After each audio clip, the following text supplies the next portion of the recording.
hello and assalamu alaikum friends. Welcome to Afsheen's recipes. இன்னைக்கு நம்ம recipe சேனல்ல இட்லி பொடி, இட்லிக்கு தோசைக்கு தொட்டுட்டு சாப்பிட்ற இட்லி பொடி எப்படி செய்யறது நம்ம பார்க்க போறோம். இது நம்ம நார்மலா எல்லாரும் செய்யற மாதிரி செய்யாம இதுல கொஞ்சம் ஹெல்தியான இன்கிரிடியன்ட்ஸ் சேர்த்திருக்கோம். அது என்னன்னா வேற எதுவும் இல்ல, கொள்ளு தான் சேர்த்திருக்கோம். கொள்ளு சேர்த்து எப்படி சூப்பரா இட்லிக்கு தொட்டுட்டு சாப்பிட்ற இட்லி பொடி எப்படி பண்றதுன்றதை நம்ம இந்த வீடியோல பார்க்க போறோம். இந்த கொள்ளு பொடி ரொம்ப டேஸ்டா இருக்கும், ரொம்ப ஹெல்தியும் கூட. எப்படி செய்யறதுன்னு பார்க்கலாம் வாங்க. ஃபர்ஸ்ட் 1 கிளாஸ் கடலை பருப்பு எடுத்துக்கோங்க.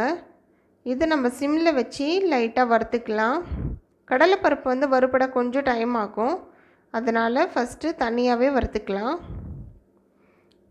கடலை பருப்பு நல்லா வறுபட்டதுக்கு அப்புறமா இதை நம்ம மாத்திட்டு அடுத்தது உளுந்து வறுத்துக்கலாம். பாருங்கள், இப்போ கடலைப்பருப்பு வறுபட்டாச்சு. இதை நம்ம எடுத்து வேறு பாத்திரத்தில் மாற்றி வச்சுக்கிட்டு இதில் வந்து அதே கிளாஸில் 1 கிளாஸ் அளவுக்கு உளுந்து நான் இப்போ சேர்த்துக்க போகிறேன்.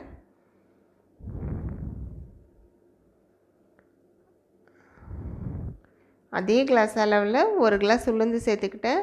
இந்த உளுந்தை வந்து உடைச்ச உளுந்து, உங்களுக்கு வந்து முழு உளுந்து கிடைச்சாலும் நீங்கள் சேர்த்துக்கலாம். எனக்கு இங்கே கிடைக்கல, அதனால் நான் உடைச்ச உளுந்து எடுத்திருக்கேன். இதுவுமே நல்லா லைட்டாக இந்த மாதிரி லைட் ப்ரௌனாக வரணும், அந்தளவு நம்ம வறுத்துக்கலாம். ஃபஸ்ட் அளந்த அதே கிளாஸால் 1 கிளாஸ் அளவுக்கு கொள்ளு எடுத்திருக்கேன். இதையும் நம்ம சிம்மில் வச்சு வறுத்துக்கலாம். கொள்ளு சேர்க்கறதுனால இதில் நிறைய ஹெல்த் பெனிஃபிட்ஸ்லாம் இருக்குது. கொள்ளு வந்து வெயிட் லாஸ்க்கு ரொம்பவே ஹெல்ப் பண்ணும். ஸோ வெயிட் லாஸ் பண்ணணும்னு நினைக்கிறவங்க கண்டிப்பாக இட்லி தூளில் இந்த கொள்ளு சேர்த்து அரைச்சி பாருங்கள். டேஸ்ட்டுக்குமே டேஸ்ட்டு நல்லாயிருக்கும், ப்ளஸ் ஹெல்த்தியும் கூட.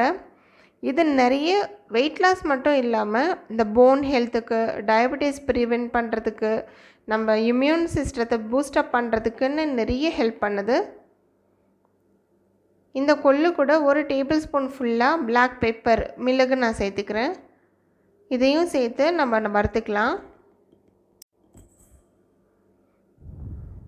பாருங்கள், கொஞ்சமாக கொள்ளோட கலர் சேஞ்ச் ஆகிட்டு வருது. இப்போது நம்ம இதை எடுத்து மாற்றி வச்சுக்கலாம்.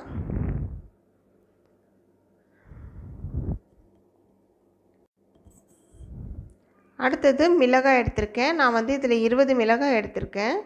நீங்கள் வந்து நீட்டு மிளகா எது வேணாலும் யூஸ் பண்ணிக்கலாம். இந்த குண்டு மிளகாய் வந்து காரமாக இருக்கும், அதனால் இந்த அளவே போதுமானதாக இருக்கும். 18லேருந்து 20க்குள்ளே எடுத்துக்கோங்க.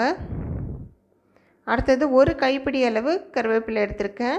நீங்கள் அதை நல்லா வாஷ் பண்ணிவிட்டு ஒரு காட்டன் கிளாத்தில் துடைச்சிட்டு போட்டிங்கன்னா கொஞ்சம் சீக்கிரமாக வறுபட்டுரும். இதை நம்ம அப்படியே வறுத்துக்கலாம். கருவேப்பிலை சேர்க்கறதுனால தூள் வந்து நல்லா வாசனையாக இருக்கும், நல்லாயிருக்கும் சாப்பிட்றதுக்கு. இது கூடயே ஒரு 4 பல்லு பூண்டையும் நான் சேர்த்துக்கிறேன். லைட்டாக ரோஸ்ட் பண்ணால் போதும் பூண்டை, ரொம்ப டைம் வைக்கணும்னு இல்லை. இப்போ நம்ம இதை எடுத்துடலாம். அடுத்தது பெருங்காயம், கட்டி பெருங்காயம் சேர்த்துருக்கேன். தூள் பெருங்காயம் சேர்க்கறத விட கட்டி பெருங்காயம் சேர்த்தா அது வந்து நல்ல வாசனை இருக்கும் தூள் சாப்பிடும்போது. ஸோ அதனால் கட்டி பெருங்காயம் கொஞ்சம் எடுத்துக்கோங்க. லைட்டாக அந்த மாதிரி வறுத்துட்டு அதையும் நம்ம சேர்த்துக்கலாம். இப்போ நம்ம வறுத்து வச்சுருக்க பொருள் எல்லாமே ரெடியாக இருக்குது. இதை நல்லா நம்ம கொஞ்சம் நேரம் ஆற வச்சுட்டு மிக்சியில் போட்டு கிரைண்ட் பண்ணிக்கலாம். நல்லா ஆறிடுச்சு. இதை நான் மிக்ஸி ஜாருக்கு ட்ரான்ஸ்ஃபர் பண்ணிக்கிறேன். தேவையான அளவு சால்ட்டை சேர்த்துக்கலாம். சால்ட்டை சேர்த்துட்டு இதை நல்லா அரைச்சிடலாம்.